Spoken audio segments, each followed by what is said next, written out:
저는 작년 12월 달에 제 인생에 특별한 일이 생겼습니다. 12월 첫 주에 할머니 한 분이 저한테 찾아오셔서 100억을 기증하셨어요.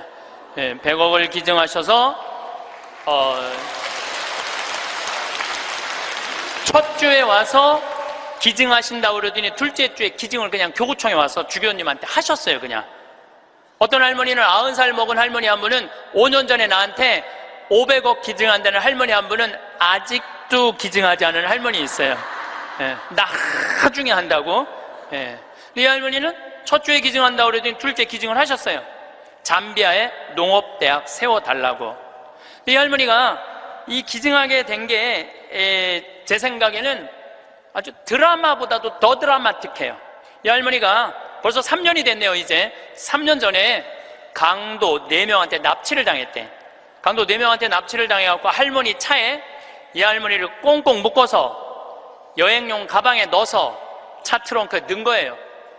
그리고 할머니 지갑에서 카드를 다 뺏어갖고 은행마다 다니면서 돈을 빼기 시작한 거예요. 은행마다 다니면서 이틀을 할머니를 끌고 다닌 거예요. 차 트렁크에 넣어놓고. 이 할머니는 트렁크에 이틀이 있으면서 나는 죽었다 이렇게 생각했대요. 나는 죽었다. 근데 이 강도들한테는 뭐가 가장 궁금하냐면 이틀을 끌고 다니니까 경찰들이 나를 지금 쫓고 있는지 아니면 집에서 신고를 했는지 그게 너무너무 궁금하잖아요. 그 라디오를 틀었는데 이 할머니 차인데 AM도 고장나고 FM도 고장난 거예요. 유일하게 뭐만 고장나지 않았느냐 하면은 CD 플레이어만 고장이 안 난 거예요. 근데 그 CD를 딱 틀었는데 뭐가 들어있었냐면 내 강의 화가 나십니까가 들어있었던 거예요. 그 딱 들었는데 내 강의를 딱 듣는 순간 이 강도들이 계속 듣더래요. 이틀을 반복해서 듣더래요. 내 강의는 나도 졸릴 때 내가 듣거든요. 운전하면서. 너무 신기한 게 내가 한 강의인데도 내가 듣는데 내가 막 웃겨. 여러분들처럼 내가 막 웃어요. 그러니까 그 강도들도 계속 웃더래요. 근데 이제 이틀이 지나고 나서 트렁크 속으로 들리더래요. 죽이자, 죽이지 말자. 계속 이 소리가 들리더래요. 이 할머니 그 소리 들을 때마다 얼마나 기가 막혔어요. 그런데 막 언쟁을 끝내고 난 다음에 두목이 트렁크에 있는 할머니를 꺼내더니 할머니 우리가 이 CD를 듣다 보니까 할머니 죽일 생각이 없어졌다. 할머니 풀어줄 테니까 신고만 하지 말라고. 그래서 할머니가 풀려난 거예요. 저는 내 강의를 어떤 분은 신부님 강의 너무 좋아갖고 녹음을 CD를 해갖고 1000개를 해갖고 1000개를 돌렸다는 분도 내가 만났어요. 근데 저는 지금도 공개적으로 얘기하지만 나는 내 CD에 대해서 지적 재산권 저는 요구하지 않아요. 10,000개를 복사해도 돌려도 돼. 선교용으로 얼마든지 쓰세요. 저는 그 할머니가 그 CD를 듣고 나한테 100억을 기증한 게 더 중요한 게 아니라 그 CD를 듣고 4명이 살인을 저지르지 않은 것에 대해서 훨씬 더 감사해요. 저는. 근데 이 할머니가 풀려나서 1년 동안 바깥 출입을 못했대요. 1년 동안 너무너무 무서워서. 안 그렇겠어요? 세상이 얼마나 무섭겠어요? 그런데 할아버지가 계속 할머니한테 그런 거, 당신은 신부님 때문에 사는 거라고. 이 할아버지는 작년에 돌아가셨어요. 87세, 올해 돌아가셨는데, 올해 폐암으로 돌아가셨는데 이 할아버지가 계속 할머니한테 그랬대요. 당신은 신부님 때문에 사는 거라고. 이 할머니가 정신을 차리고 보니까 나 때문에 사는 거거든. 어느 성당에 강의를 들으러 왔는데 어떤 할머니가 쉬는 시간에 나한테 와서 인사를 어떻게 한 할머니가 있었느냐면은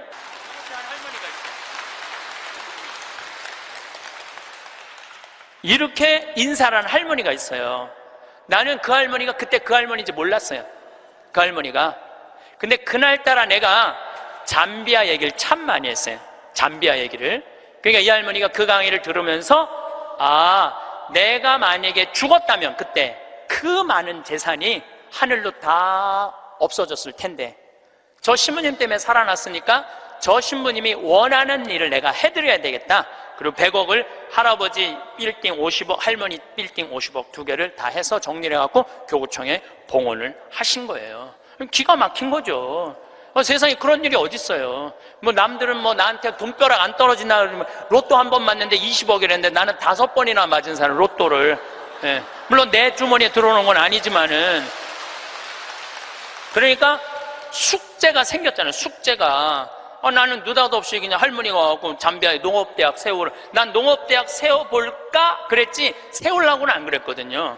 예, 세우려고는 안 그랬어요. 하고 나중에 거기다 농업대학 세워볼까 이런 생각은 있었어요. 그럼 어떻게 할머니한테 내가 말씀드렸어요. 할머니, 귀양농업대학 세울 거라면 거기 가셔서 어디다가 세울지는 구경은 하고 와야 되지 않겠느냐. 내가 할머니한테 그랬어요. 그래서 잠비아에 이번 1월 달에 비행기 27시간을 타고 82살 된 할머니 손을 붙잡고 이번에 잠비아에 다녀왔어요. 예. 근데 여러분들, 잠비아가 얼마나 큰 나라냐면 우리나라, 남한보다 7배 반이 커요. 7배 반이. 그리고 전체가 평지야. 전체가 평지고 전체가 숲이야, 숲. 그러니까 우리는 아프리카 그러면 막 사막, 그 다음에 막 먼지, 거기는 그런 거 하나 없어요. 그냥 숲만 정리해서 씨만 뿌리면 농장이 되는 데예요. 얼마나 비옥한지 몰라요. 얼마나 비옥한지. 누가 비가 안 오신대. 내가 할머니 모시고 간 보름 내내 비가 왔구만. 그러니까 안 가보고는 모르는 거, 사람이. 안 가보고는. 그러니까 가서 봐야 돼, 가서. 그러니까 예수님이 오죽 답답했으면은 제자들이 저분이 진짜 맞아? 저분이 뭐 하느님의 어린 양이야? 뭐 어쩌고저쩌고. 그러니까 예수님 뭐라 그래요? 와서 보시오. 유식한 말로 come and see 그러잖아요. 와서 보시오. 할머니 손을 붙잡고 내가 잠비아를 갔어요. 잠비아를 갔는데 시장을 이제 만나러 가잖아요. 무프리라라는 시를 이제 찾아가서 이 할머니가 10밀리언을 기증을 해서 내가 여기다 농업대학을 세우려고 그러니 땅을 좀 줘라. 시장님을 만나러 갔어요. 전날, 시장님 만나러 가기 전날 내가 그 프란치스코 전교 봉사의 수녀님 성당 있는 마당에서 하늘에 대고 기도했어요. 하느님, 내일 시장을 만나러 가는데 내가 땅을 얼마를 달라고 그럴까요? 그러니까 정말로 하늘에서 두 말도 안 하고 하느님께서 나한테 이렇게 말씀하시더라고요. 3,000헥타르 딱 그러더라고요. 네, 3,000헥타르 알겠습니다. 그래갖고 내가 시장이 땅이 얼마가 필요하냐고 그러길래 내가 영어로 얘기해서 I need 3,000 헥타르 딱 그랬어요. 근데 시장이 눈이 이만한 거예요. 그렇게 큰 땅이 필요하냐는 거예요. 이게 몇 평이냐면은 900만 평이야. 그러니까 여의도가 80만 평인데 여의도 11배만한 땅이에요. 나도 그렇게 큰 줄 몰랐죠. 3,000헥타르가 그렇게 큰 줄. 나도 진짜 몰랐어요. 근데 진짜 하늘에서 3,000헥타르 딱 그러길래 내가 부른 거지. 나도 3,000헥타르. 그렇게 큰 땅은 상상도 못했어요. 근데 더 놀라운 건 시장님이 이렇게 말씀하시더라고요. 그렇게 큰 땅이 필요하냐고. 그런데 미안하지만은 우리 무프리나시 전체가 450만 평밖에 안 된다는 거예요. 줄 땅이 없다는 거, 줄 땅이. 그리고 시장 재량으로 줄 수 있는 땅은 300만 평밖에 안 된다는 거예요. 1,000헥타르. 하느님은 나한테 900만 평 불렀는데 내가 300만 평만 받으면 이거 하느님 심부름을 잘 못하는 거 아니에요. 그래서 물어봤죠. 그러면 900만 평을 받으려면 어떻게 해야 되냐? 그랬더니 대통령을 만나야 돼. 대통령을 만나야지 대통령 사인이 나야지 그 땅을 줄 수가 있다는 거예요. 그럼 좋다. 내가 대통령을 만나겠다. 그래서 이번에 7월 22일 날, 1월 30일 날 갔다가 다시 7월 달에 잠비아를 또 갔어요. 7월 22일 날 대통령을 만났어요. 대통령을 만났는데 7월 22일은 참 특별한 날이에요. 내 생일날이에요. 생일날. 내 음력 생일날인데 7월 20일 날 만났는데 10시에 대통령을 만나기로 했는데 12시까지 대통령을 못 만났어요. 왜냐면 우리 대기시설에서 기다리는데 뭐 유럽의 뭐 프랑스인가 어디 대사가 왔다 가고 그 다음 미국의 무슨 에너지 위원장이라고 국회 사람이 들어왔다 가고 계속 엠바서더 대사들이 대통령 만나러 가는 거예요. 우리는 뭐 땅 얻으러 온 사람들인가 가만히 대기실에서 계속 기다리고 있었죠. 기다리고 있는데 이번에는 특별한 사람을 만난 거야. 추장을 처음 본 거야. 추장. 여러분들 추장 본 적 없죠? 추장을 처음 봤어요. 태어나서 처음으로. 여러분들 추장님들은요 옷 벗고 안 다녀요. 우리가 잘못 알고 있는 거예요. 추장이 딱 들어오는데 추장이 먼저 안 들어와요. 경호원 2명이 딱 이런 양복 정장한 경호원이 딱 들어오는 거예요. 근데 딱 들어오는데 한눈에 추장인 줄 알겠더라고요. 모자를 탁 쓰고 여자 추장이야. 그것도 여자 추장이 딱 들어오는데 왕이 들고 다니는 홀을 딱 들고 들어오는 거야. 내가 그 대사들이 다 왔다 한 번도 안 일어났어요. 근데 그 추장이 딱 문 열고 들어오는 순간 저절로 일어나지더라고. 저절로. 왜냐하면요 잠비아의 추장 정도 어느 정도로 권력이 좋으냐면은 보통 추장 한 분이 가지고 있는 땅이 6억 평 정도 돼요. 부산시가 1억 4천만 평이에요. 부산시가. 그러니까 서울보다 더 큰 땅을 갖고 있는 거예요. 추장 한 분이. 그러니까 잠비아에서 추장님한테 잘못 보이잖아요. 그냥 쫓겨나는 거예요. 근데 어떻게 안 일어나? 저절로 일어나지는 거죠. 그러더니 나를 보더니 내가 로망칼라 했으니까 내 손을 나를 보더니 딱 웃으면서 땡큐. 수녀님들도 다 땡큐 하고 딱 만나러 가는 거예요. 그것도 대통령 추장님 만나고 나오면서 우리 또 나올 때 또 일어나죠. 추장이 만나고 그냥 가더라고요. 2시간 동안 사실은 추장님 왔다 갔다 하고 대사관들 왔다 갔다 하는 건 구경만 한 거야. 12시가 됐을 때 경호실에서 영접실로 오라고 그러더라고요. 그래서 영접실에 들어가서 거기서 1시간을 기다려요. 1시간을. 3시간 만에 대통령이 나타난 거예요. 대통령께서 딱 들어오시는데 우리를 딱 보더니 정말로 내 귀에 영어로 그러더라고요. I owe you an apology 그러더라고요. 사과하겠다는 아주 정중한 말이에요. 그 말이 사과하고 싶다고. 그러니까 내가 그 얘기를 딱 듣고 내가 진짜로 유창한 영어로 이렇게 말했어요. 진짜 유창한 영어로 Don't worry, I understand because you are president of Zambia. 내가 그랬어요. 당신 잠비아 대통령이기 때문에 당신 바쁘기 때문에 내가 이해한다. 그러니까 대통령께서 막 웃으시더라고요. 그리고 이제 앉아서 제가 이런 얘기를 했어요. 나는 잠비아를 사랑한다. 왜 잠비아를 사랑하느냐 하면 잠비아는 부족 간에 분쟁이 없어요. 거의 전쟁이 없는 나라예요. 1,500만, 인구가 1,500만인데 서로 전쟁이 없어요. 그리고 전쟁만 없을 뿐더러 테러도 없어요. 그리고 이 나라가 영국으로부터 독립한 지 딱 내 나이야 51년 됐어요.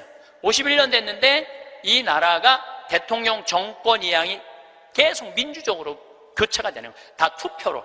참 특별한 아프리카의 평화로운 나라예요. 평화로운 나라예요.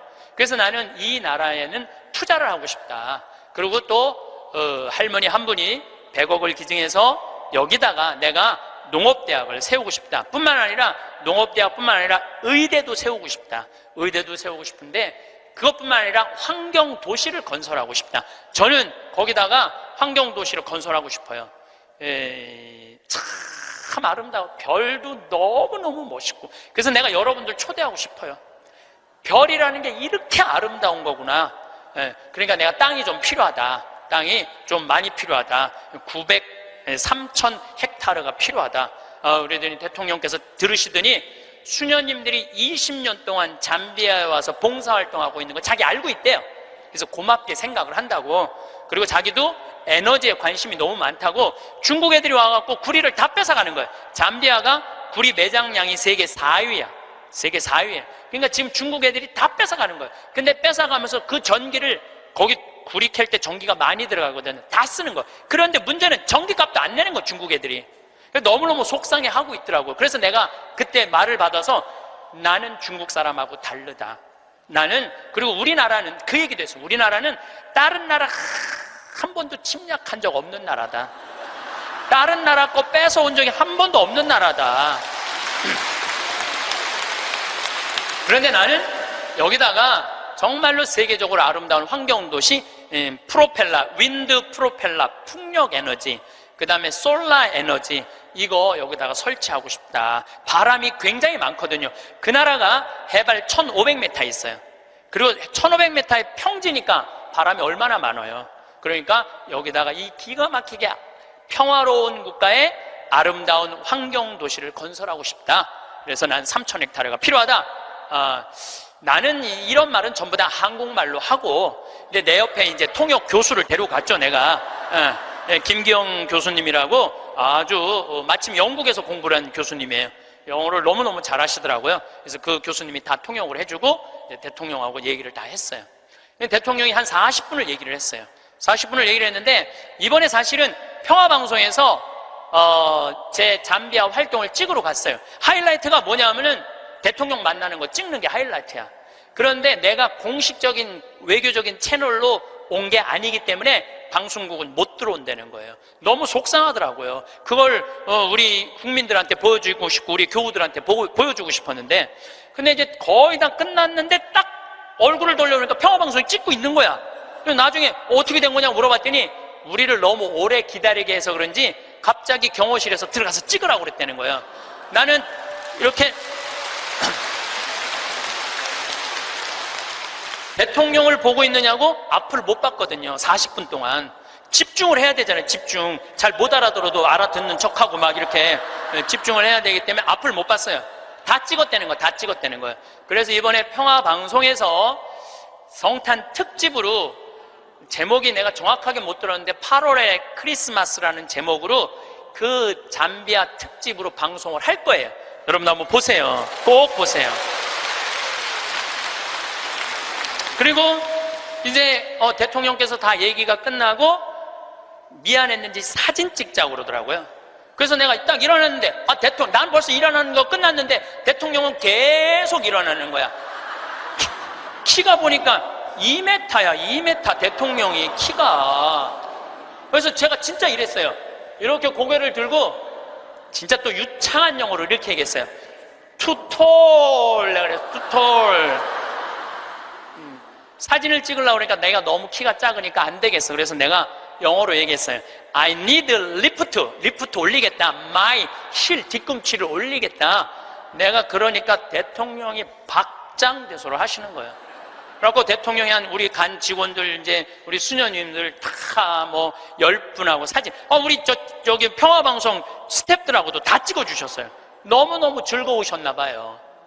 그래갖고 이제 근데 이제 그 땅을 받으려면 2년을 기다려야 된대요. 왜냐하면 땅이 크기가 얼마냐, 분당 신도시 2배만 한 거니까. 우리도 신도시 하나 개발하려고 그러면 하루아침에 결정이 안 되잖아요.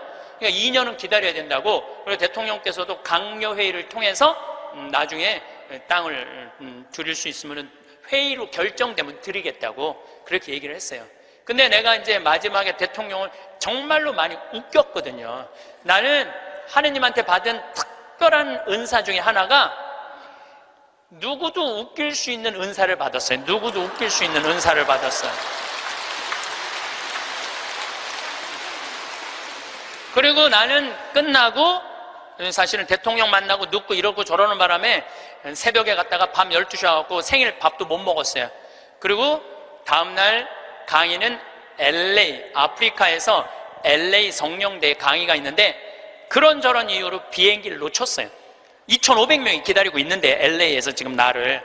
그러니까 전 세계 비행기를 뒤져보니까 원래는 싱가포르로 해서 LA로 이제 가는 비행기를 끊어놨는데 그걸 놓쳤으니 가긴 가야 될 거 아니야. 지금 2,500명이 날 기다리고 있는데. 그래 뒤져보니까 남아프리카 공화국 요하네스버그에서 암스테르담, 유럽 맨 끝에 네덜란드 암스테르담에서 거기서 또 완전 끝으로 LA로 가는 비행기가 있더라고. 엄청 비싼 비행기 표가. 그걸 끊어서 하루 종일 걸쳐서 암스테르담에 도착을 했어요. 암스테르담에 도착을 해갖고 핸드폰을 딱 열어보니까 수녀님이 메시지를 보냈어. 신부님, 기적이 일어났다는 거예요. 무슨 기적인가 했더니 다음날, 하루가 지난 거니까 다음날 대통령께서 직접 국토부 장관한테 직접 전화했대. 직접 전화해갖고 어제 한국에서 오신 신부님 원하는 땅 3,000헥타르 장관이 책임지고 다 드리라고 그랬다는 거예요.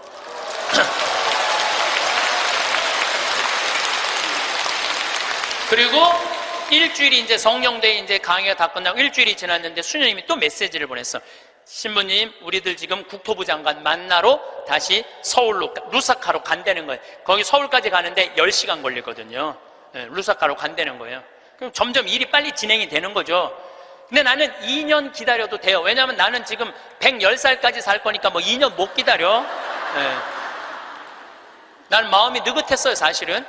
그리고 이제 한 달 반 동안 캐나다, 미국, 엘래스카 강의 끝나고 한국으로 9월 1일 날 들어왔는데 7월 16일 날 나가서 한국으로 9월 1일 날 들어왔는데 내 책상에 선물이 어떤 선물이 왔느냐면 그 3,000헥타르 측량까지 다 끝나고 지적도가 딱 온 거예요. 지적도가 그 사이에 한 달 반 사이에 그 땅을 다 받은 거예요. 근데 그 땅이 어떤 땅이냐면 내가 원하는 땅을 다 준 거야. 거기에 유칼립투스, 소나무 이렇게 굵은 거 어마어마하게 산림청에서 심어놓은 거 다 준 거, 그 땅. 그리고 강이 2개가 흘러요, 그 안에. 근데 수량이 굉장히 많아요. 수량이 완전 건기인데도 요거 지금 한 칸 되는 개울 강이죠. 거기는 강이 한 칸 되는데 2m 정도 되는 물이 철철철철 흐르더라고. 그리고 그 강 끝에 습지가 있는데 그 끝에 악어들이 굉장히 많은데 그 악어까지 다 주신 거야. 악어까지. 그 악어까지 다 주신 거야. 그래서 내가 그거를 받고 너무 행복하더라고. 그래서 우리 수원교구 교구장인 이용훈 마티아 교구장님한테 주교님, 제가 이러이러한 일로 잠비아에 지금 농업대학을 세우기 위해서 이제 수원교구 해외 선교 사업으로 이 농업대학을 세우고 싶은데 여기까지 진행이 됐습니다. 그랬더니 우리 교구장 주교님이 그 말을 들으시더니 아이고 우리 황신부님은 그거 하려고 그러면은 150살까지는 살아야 되겠다고 40년을 연장을 시켜주시더라고요. 그런데 여러분들 오래 사는 건 중요한 게 아니에요. 단 하루를 살더라도 사는 것처럼 살아야죠. 하루를 살더라도 사는 것처럼 살아야죠. 여러분들 80살서부터 90살까지 10년 동안 뒷방에서 이러고 살면은 그 10년의 의미가 있어요, 없어요? 의미가 없어요. 삶은요, 재미도 있고 의미도 있어야 돼요. 뒷방에 앉아갖고 재미도 없고 의미도 없으면 그건 의미가 없는 거예요.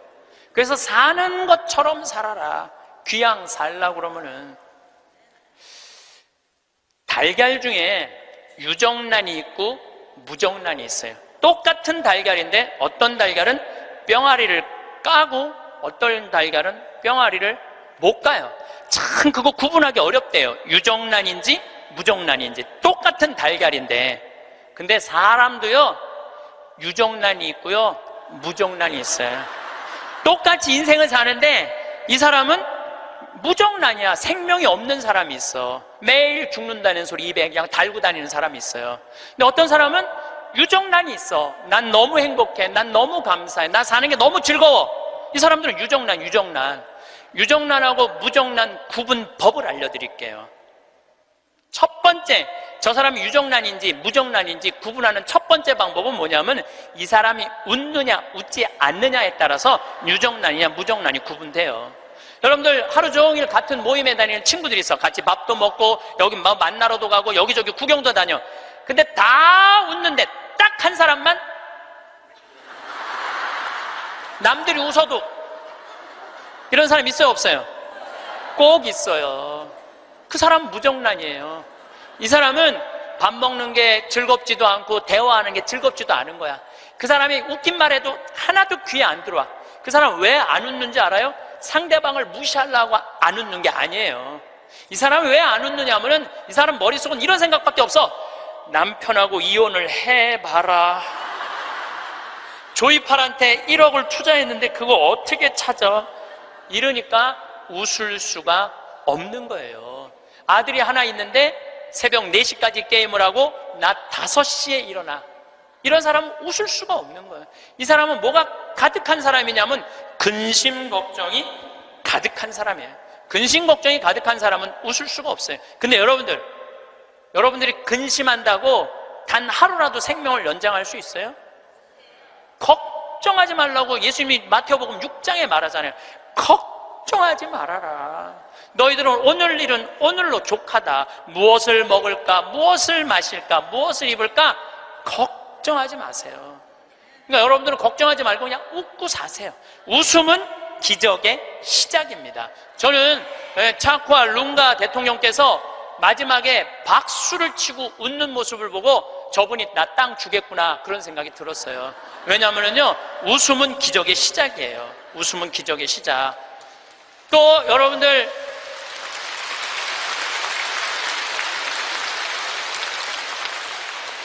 오늘 강의 들어서 사진 안 나오는 분들 많죠? 아, 나는 왜 사진이 안 나와? 들여다봐요. 웃나 인상 쓰고 있나? 사진 잘 나오는 비법은요, 웃는 거예요. 이빨 살짝, 이거 웃는 거예요. 그러면은요, 아무리 못생긴 사람도 참 예쁘게 나와요. 웃음은 기적의 시작이에요. 그런 사람은 유정란으로 살 수 있어요. 유정란, 무정란 두 번째 구분법은 뭐냐면은 감동하느냐, 감동하지 않느냐예요. 여러분들, 어떤 사람도 보면 뭐 맛있는 거, 아우, 맛있다, 정말 맛있다, 막 이렇게 좋아하는 사람 있죠? 뭐 신난다, 뭐 공연을 봐도 너무 멋있다, 이런 사람 있죠? 그런 사람이랑 같이 다니면 다닐만 해요. 네. 저는 이번에 미국 강의 중에 유타라는 곳을 여행을 했어요. 일주일 동안. 유타는 뭐냐면 여러분들 서부 영화 보면 막 쫙 빨간 돌산이 막 하늘 높이 서 있고 그런 거 있죠? 거기에 브라이어스 캐년, 그랜드 캐년, 델리킷 아치, 이런 캐년랜드, 이런 데가 있는 지역이에요. 미국에서도 가장 인기 있는 관광지예요. 거기를 일주일 동안 여행을 했는데, 나 여행을 인도한 사람이 74살 먹은 마틸다라는 친구예요. 저는 여러 차례 말씀드리지만 나는 87살까지는 친구예요. 87살까지는 친구예요. 근데 74살 먹은 마틸다라는 이 친구인데 4년 전에 내가 미국 강의 갔을 때 요세미티라는 공원을 나를 하루 1박 2일을 데리고 왔는데 내가 너무너무 행복해 하니까 이번에 강의 온다니까 준비를 한 거야. 나 보여주려고 3,000km가 되는 데를 3번을 답사를 한 거예요. 3,000km, 74살 먹은. 근데 이분은 부자가 아니야. 세탁소 하는 분이에요.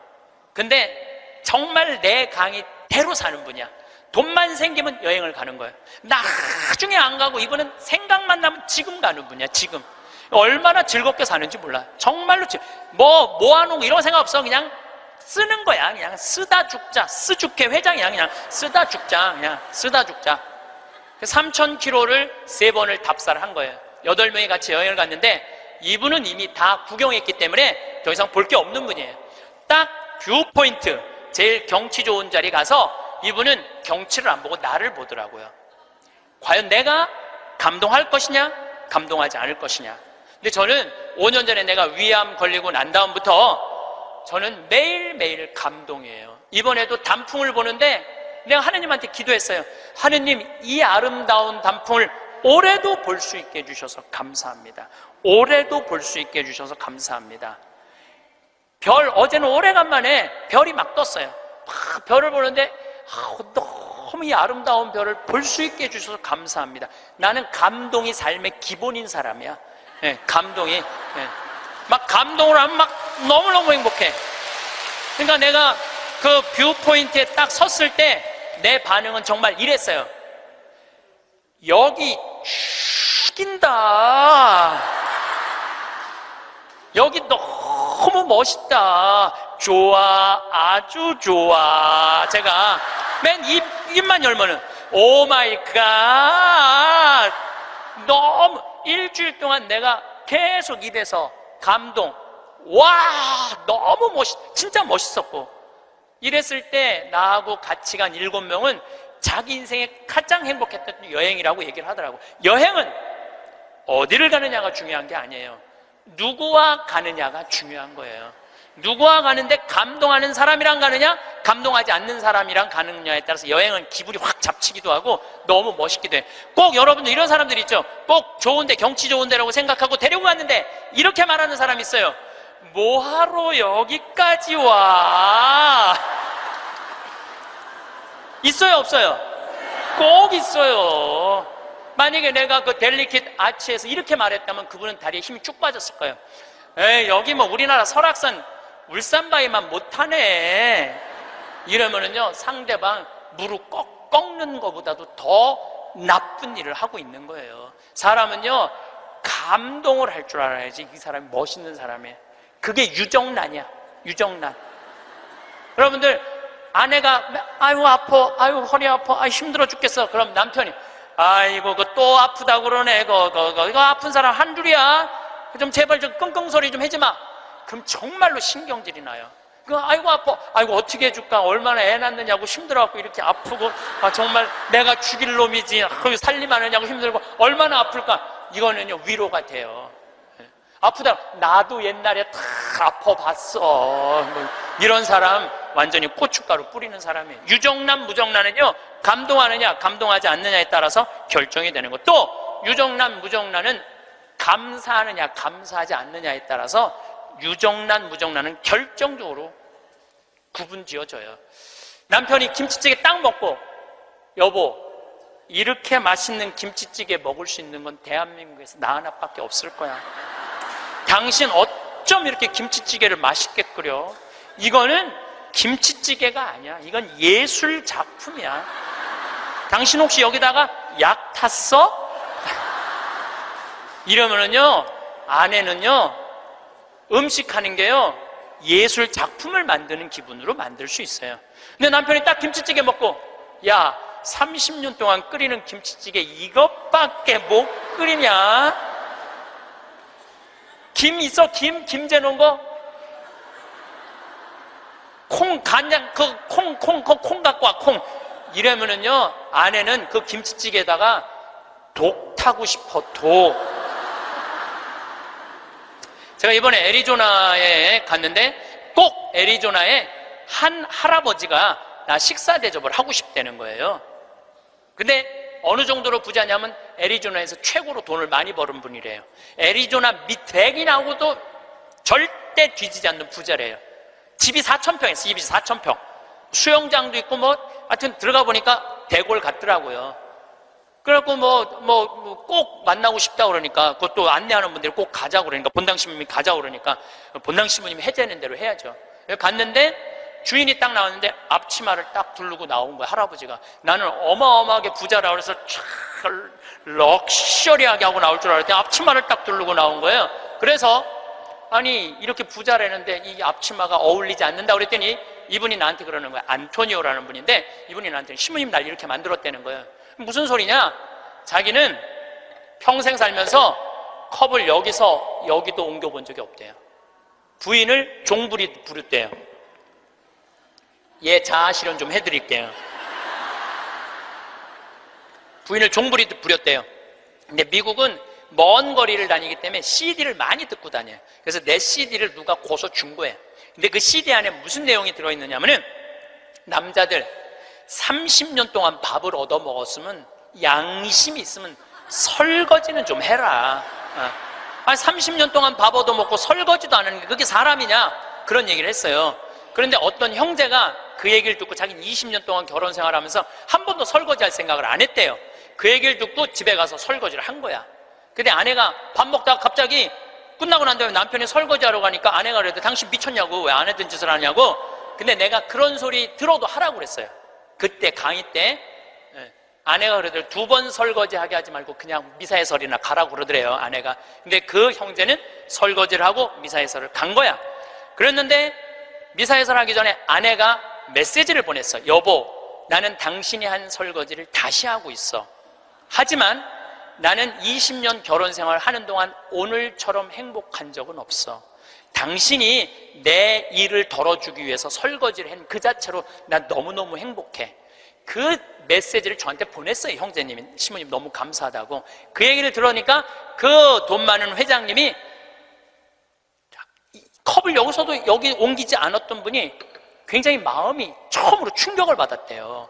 아내인데 종처럼 부린 자기가 너무 미안하더래. 그래서 그날 설거지를 했대요. 아내가 남편이 미쳤는 줄 알았대. 근데 아내가 설거지를 끝냈는데 너무너무 행복해 하더래요. 아내가 너무 행복한 모습을 보니까 청소기를 잡게 되더래요. 청소기를. 그래서 자기 부부는 3년 전부터 그 형제님이 저한테 참 인상적인 얘기를 했어요. 신부님, 내가 호텔도 가지고 있고 백화점도 갖고 있고 땅도 40만 평이나 있고 정말로 미국의 1%만 사는 집에서 살고 있는데 그게 하나도 행복에 도움이 안 되더라는 거예요. 진정으로 행복한 건 내 안에 웃음 속에서 내 행복이 들어있더라는 거예요. 내 안에 웃음 속에 내 행복이 들어있더라는 거예요. 자기는 이제 이렇게 행복할 수가 없다는 거예요. 사람이요, 감사하기 시작하면 행복하게. 그런 사람들은 유정란으로 사는 거예요. 유정란으로. 그래서 저는 유정란으로 여러분들이 살길 바라요. 근데 진짜 유정란은 뭐냐? 나눌 줄 아는 사람이에요. 나눌 줄 아는 사람.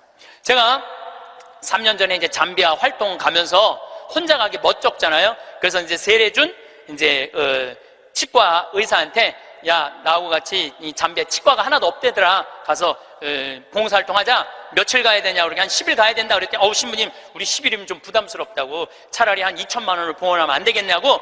그러길래 내가 이렇게 얘기했어요. 너 2천만 원도 봉헌하고 너도 가야 돼.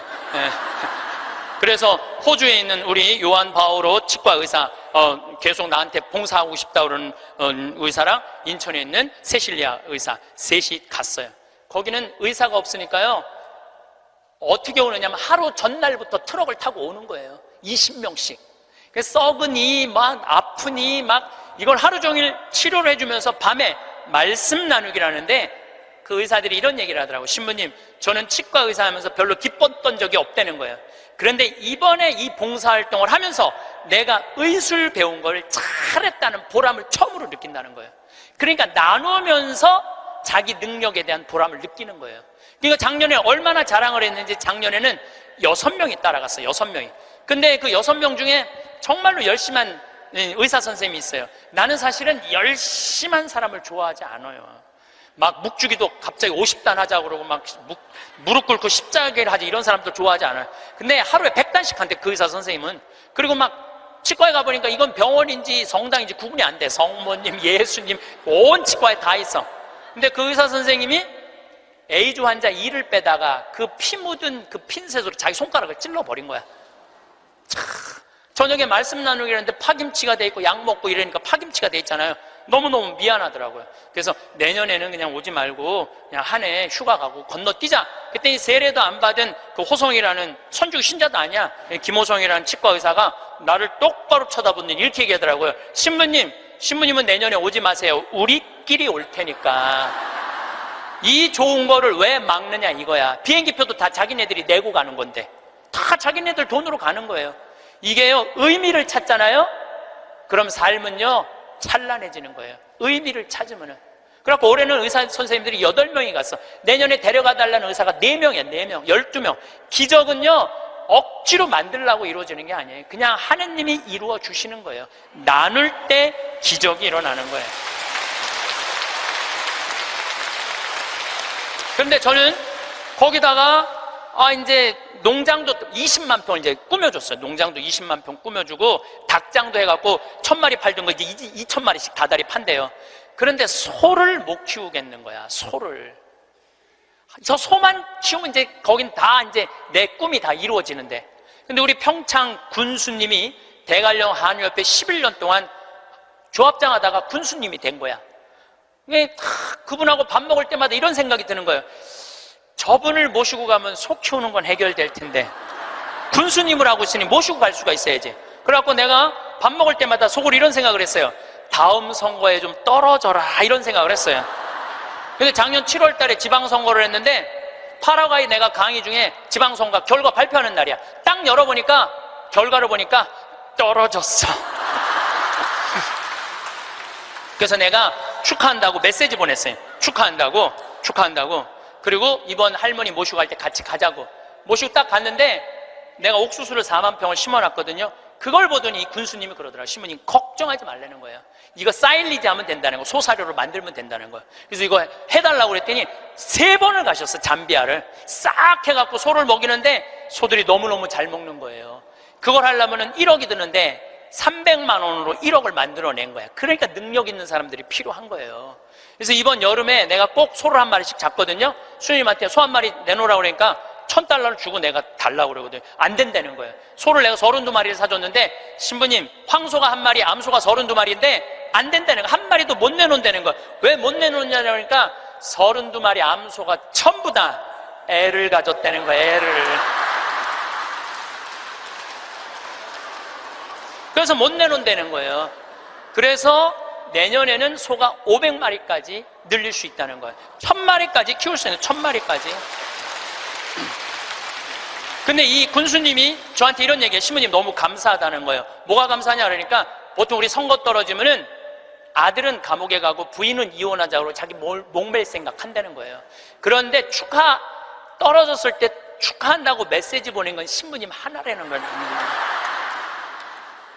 그런데 여기 막상 와서 보니 너무 좋다는 거. 너무너무 자기 인생의 의미가 생긴다는 거. 좀 너무너무 신난다는 거예요. 이번에 또 캐나다에 가니까 다니엘이라는 73살 먹은 할아버지가 회사가 3개나 있어. 설계 회사가. 당신도 참여하고 싶다고 헬스장에 지금 다닌다는 거예요. 자기는 도시 설계팀이 있어서 신부님 거기 세계 최고의 환경도시를 세워줄 수 있다는 거야. 이분이 누구냐면 요한 바오로 2세 교황님이 캐나다에 방문했을 때 제대를 설계하신 분이야. 얼마나 능력 있는 분인지 몰라요. 또 한국에는 김원이라는 건축가가 있어요. 독립기념관 세우신 우리 이제 은퇴하셨는데 여기 해화동에 큰 빌딩 있죠. 거기 그분도 은퇴한 설계사님들이 동참하겠다는 거예요. 이게 기적이 일어나는 거. 기적이 나눌 때. 그러면은 여러분들은 나도 참여하고 싶은데 신부님 나는 안 될까요? 여러분들도 참여했어요. 내가 할 줄 아는 게 뭔데요? 여러분들 할 줄 아는 게 왜 없어요? 내년에 60명 가면은 밥 해줘야 되잖아요. 밥. 근데 이번에 60부터 64살 되신 분 4분이 따라갔어요. 아줌마들이 애들 밥 해주려고 농장 꾸미는데 이분들이 나한테 한 얘기가 그 얘기예요. 신부님, 내가 60평생을 살면서 이렇게 찬란한 인생이 처음이라는 거예요. 찬란한 인생이. 그래서 여러분들 이제 제발 내 집, 내 자식 그런 이기적인 것에서 벗어나서 정말 유정란의 삶을 살고 싶으면 나누셔야 돼. 이제 이 900만 평의 도시 세우려고 그러면요, 여러분들의 재물만 필요한 게 아니에요. 여러분들의 능력이 필요해. 저는 이번에 잠비아에 가고 너무 가슴 아픈 일이 있었어요. 어떤 일이 있었느냐면은 간호대학을 세우다가 수녀님들이 돈이 없어서 멈춘 거야. 그냥 완전 폐허가 된 거야. 너무 가슴이 아프더라고요. 그런데 내가 가만히 보니까 나는 책이 정말 많이 팔리더라고. 사는 맛, 사는 뭐, 요즘 또 왜 우리는 통하지 않을까, 또 이번에 이제 촌놈 신부 유럽 여행기 인세가 너무너무 많은 거야. 그래서 내가 수녀님한테 전화했어요. 수녀님, 내가 간호대학 세워주겠다고. 그러니까 내가 인세가 한 2억 정도 있어갖고 그거 다 보내주기로 했어. 그런데도 얼마가 모자라면 3억이 모자라. 그래서 내가 이번에 한 번 더 여러분들의 도움을 청해요. 제가 시간이 없어서 그러는데 작년에 포크레인 산다고 그럴 때 2억만 보내달라고 그러는데 우리나라 국민들이 얼마를 보내줬는지 알아요? 10억을 보내줬어요. 10억을. 너무너무 감사하죠. 이게 내 일이 아니야. 하느님 일이지. 근데 이번에는 간호대학 세우는데 이번엔 3억이 필요해요. 1,000만 원씩 30명만 동참을 해주시면은 거기다가 내가 간호대학을 너무 멋있게 세울 수 있을 것 같아요. 그리고 이번에 동참하는 분들은 내가 데리고 갈게. 간호대학 다 세우면은 정말로 너무너무 아름다운 잠비아 한번 가서 내가 이렇게 의미 있는 일을 지금 하고 있구나. 저는 여러분들 무정란으로 살지 않았으면 좋겠어요. 유정란으로 살았으면 좋겠어요. 마지막 삶교환기의 결론을 좀 말씀드리고 싶어요. 레오나르도 다빈치가 모나리자를 하루아침에 그렸겠어요? 수도 없이 찢었을 거예요. 수도 없이. 그리고 그 멋있는 작품을 남긴 거예요. 여러분들도 인생 살면서 실패하고 잘못하는 거 참 많으시죠? 그렇지만은 여러분들이 끊임없이 완성을 향해서 나가면은 여러분들 마지막에는 레오나르도 다빈치처럼 멋있는 인생의 유정란을 남기고 가실 수 있으실 겁니다. 살면서 참 신기한 일이 많습니다. 인생이라는 길 위에서 우리는 수많은 사람을 만나고 헤아릴 수 없는 일을 겪습니다. 어떤 일은 웃음을 주고 어떤 일은 눈물을 줍니다. 하지만 시간이 지나고 보면 그 모든 순간이 모여 지금의 나를 만들었습니다. 오늘은 마음의 온기를 더해줄 이야기 하나를 들려드리고자 합니다. 한 할머니가 있었습니다. 평생을 아끼고 모아 큰 재산을 일군 분이었습니다. 그런데 어느 날 이 할머니에게 무서운 일이 닥쳤습니다. 집에 침입한 강도들에게 그만 붙잡히고 만 것입니다. 캄캄한 차 안에서 할머니는 이제 모든 것이 끝났다고 생각했습니다. 죽음의 공포가 온몸을 휘감았습니다. 그런데 그 절망의 순간 아주 작은 기적이 일어났습니다. 강도들이 할머니의 차 안에 있던 CD 한 장을 틀었습니다. 차 안에서는 어떤 신부님의 차분한 목소리가 흘러나왔습니다. 삶의 지혜와 행복에 대한 이야기였습니다. 신기하게도 그 목소리를 듣고 있던 강도들의 마음이 움직이기 시작했습니다. 서로의 얼굴을 쳐다보던 그들은 결국 할머니를 해치지 않고 길에 내려주었습니다. 할머니는 목숨을 구했습니다. 하지만 몸은 살았지만 마음은 깊은 병이 들었습니다. 그날의 공포가 매일 밤 꿈에 나타났습니다. 사람이 무서워지고 세상이 두려워졌습니다. 1년 넘게 집 밖으로 한 걸음도 나가지 못했습니다. 창살 없는 감옥에 스스로를 가두고 살았습니다. 그런 할머니 곁을 지키던 할아버지가 있었습니다. 할아버지는 무너진 아내를 보며 안타까운 마음에 이렇게 말했습니다. 여보, 그렇게만 살다 갈 거요? 당신을 살린 그 목소리의 주인을 한번 찾아가 봅시다. 할머니는 남편의 손에 이끌려 용기를 냈습니다. 그리고 마침내 자신을 살린 그 목소리의 주인공 황창현 신부님을 만나게 됐습니다. 신부님을 만난 할머니는 자신이 겪은 기적 같은 일을 털어놓았습니다. 그리고는 평생 모은 재산 100억 원을 내놓으며 말했습니다. 이 돈은 제 목숨 값입니다. 신부님께서 좋은 일에 써주십시오. 아무런 조건도 아무런 이름도 남기지 않은 깨끗한 기부였습니다. 죽음의 문턱에서 돌아온 한 사람이 세상에 건넨 가장 큰 선물이었습니다. 이 큰 돈을 받은 신부님은 깊은 고민에 빠졌습니다. 이 귀한 돈을 어디에 써야 가장 의미가 있을까? 그때 신부님의 마음에 떠오른 곳이 있었습니다. 바로 아프리카의 가난한 나라 잠비아였습니다. 신부님은 할머니와 함께 잠비아로 떠났습니다. 그곳에서 가난하지만 순수한 눈망울을 가진 아이들을 보았습니다. 먹을 것이 없어 굶주리고 배울 기회가 없어 희망을 잃은 사람들이었습니다. 신부님은 결심했습니다. 이곳의 굶주림을 해결해 줄 농업대학을 세우자. 물고기를 잡아주는 것이 아니라 물고기 잡는 법을 가르쳐주자. 스스로 일어서서 살아갈 힘을 키워주자. 그렇게 위대한 여정이 시작되었습니다. 농업대학을 지으려면 아주 넓은 땅이 필요했습니다. 신부님은 잠비아의 시장을 만나고 장관을 만났습니다. 그리고 마침내 대통령을 만날 기회를 얻었습니다. 대통령 앞에서 신부님은 떨리는 마음으로 이야기를 시작했습니다. 저는 한국에서 온 신부입니다. 저는 당신들 것을 빼앗으러 온 사람이 아닙니다. 우리나라는 역사상 단 한 번도 다른 나라를 침략한 적이 없는 평화의 나라입니다. 저는 이곳에 와서 무엇을 가져가려는 것이 아니라 무엇을 주러 왔습니다. 신부님은 자신의 계획을 설명했습니다. 가난한 아이들을 위해 농업대학을 짓고 아픈 사람들을 위해 간호대학을 지을 것입니다. 사막처럼 변해가는 땅에 나무를 심고 풍력과 태양열로 움직이는 친환경 도시를 만들고 싶다고 했습니다. 이것은 단순히 건물을 짓는 계획이 아니었습니다. 이것은 한 나라의 미래를 바꾸고 사람들에게 희망을 심어주는 꿈이었습니다. 신부님의 진심이 담긴 이야기에 대통령은 깊은 감동을 받았습니다. 보통 이연은 좋게 걸릴 거라던 땅 문제는 대통령의 특별 지시로 단 한 달 반 만에 해결되었습니다. 마치 기적과 같았습니다. 정부는 신부님이 원했던 것보다 훨씬 더 좋은 땅을 내주었습니다. 강 2개가 유유히 흐르고 악어까지 사는 아름다운 숲이었습니다. 이 소식이 알려지자 한국에서도 놀라운 일들이 벌어졌습니다. 각 분야의 전문가들이 자신의 재능을 나누겠다며 스스로 찾아왔습니다. 평생 소를 키운 분은 잠비아에 가서 소 키우는 법을 가르쳐 주겠다고 했습니다. 치과 의사들은 팀을 꾸려 잠비아 사람들의 아픈 이를 치료해 주러 떠났습니다. 건축가, 농업 전문가, 교육가들이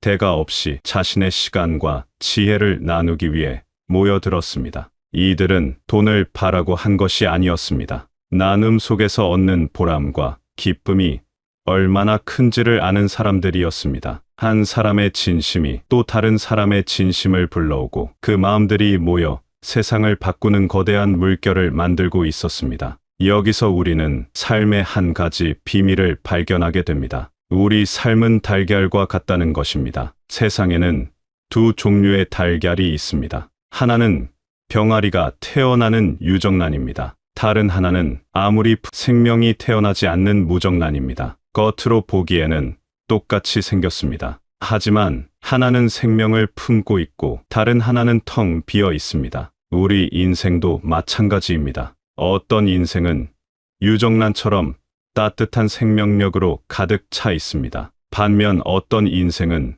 무정란처럼 차갑고 공허합니다. 무엇이 우리 삶을 생명력 넘치는 유정란으로 만드는 것일까요? 그 첫 번째는 바로 웃음입니다. 살다 보면 힘든 일도 많고 억울한 일도 많습니다. 마음에 근심 걱정이 가득하면 얼굴은 저절로 굳어집니다. 웃음을 잃어버린 얼굴은 무정란과 같습니다. 하지만 그럼에도 불구하고 웃으려고 노력해야 합니다. 거울을 보고 억지로라도 입꼬리를 올려보는 것입니다. 웃음은 기적의 시작입니다. 웃으면 마음의 빗장이 열리고 그 틈으로 행복이 들어옵니다. 찡그린 얼굴로 세상을 보면 세상도 나를 향해 찡그리지만 웃는 얼굴로 세상을 보면 세상도 나를 향해 웃어줍니다. 두 번째는 감동하는 마음입니다. 나이가 들수록 마음에 감동이 사라지기 쉽습니다. 많은 것을 경험했고 웬만한 일에는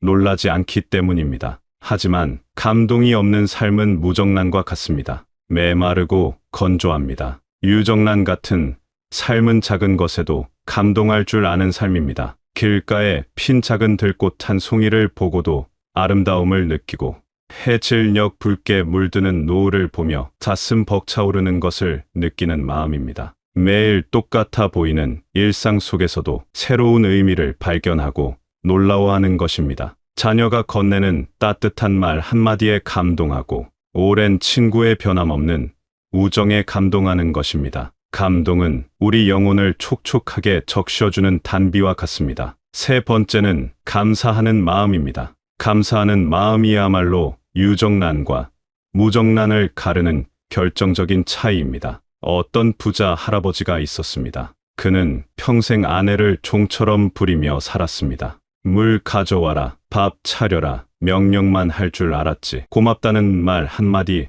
할 줄 몰랐습니다. 그러던 어느 날 우연히 행복에 대한 강의를 듣게 됐습니다. 강의를 듣고 집에 돌아온 할아버지는 처음으로 아내의 얼굴을 제대로 쳐다봤습니다. 수십 년 세월 동안 고생만 한 아내의 얼굴에 깊게 팬 주름이 보였습니다. 그 순간 할아버지의 마음속에서 뜨거운 것이 올라왔습니다. 할아버지는 아내의 손을 잡고 말했습니다. 여보, 그동안 정말 고마웠소. 그 한마디에 아내는 눈물을 터뜨렸고 할아버지의 인생도 그날부터 완전히 바뀌었습니다. 감사하기 시작하자 세상 모든 것이 선물처럼 보이기 시작했습니다. 아내가 차려주는 밥상도 감사하고 아침에 눈을 뜨는 것도 감사했습니다. 없는 것을 불평하는 삶은 무정란입니다. 가지고 있는 것을 감사하는 삶이 바로 유정란입니다. 마지막으로 우리 삶을 가장 빛나는 유정란으로 만드는 것은 바로 나눔입니다.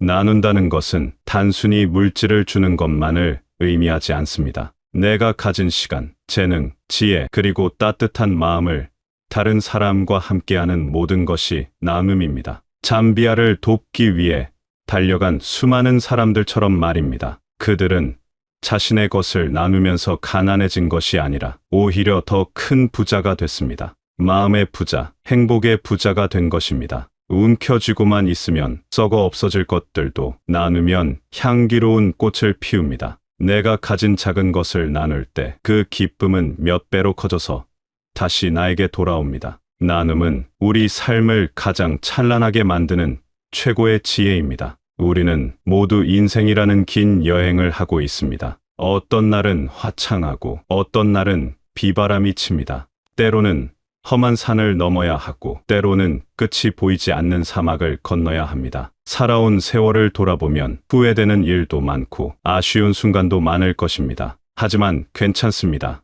그 모든 과정이 있었기에 지금의 우리가 있는 것입니다. 지나온 길 위의 모든 발자국은 소중합니다. 기쁨의 발자국이든 눈물의 발자국이든 모두 내 삶의 일부입니다. 우리가 겪은 모든 시련은 우리를 더 깊고 단단한 사람으로 만들어 주었습니다. 얼굴에 새겨진 주름 하나하나에는 우리가 살아온 수많은 날의 이야기가 담겨 있습니다. 그러니 자신의 삶을 자랑스러워해도 괜찮습니다. 지금까지 정말 애쓰며 살아오셨습니다.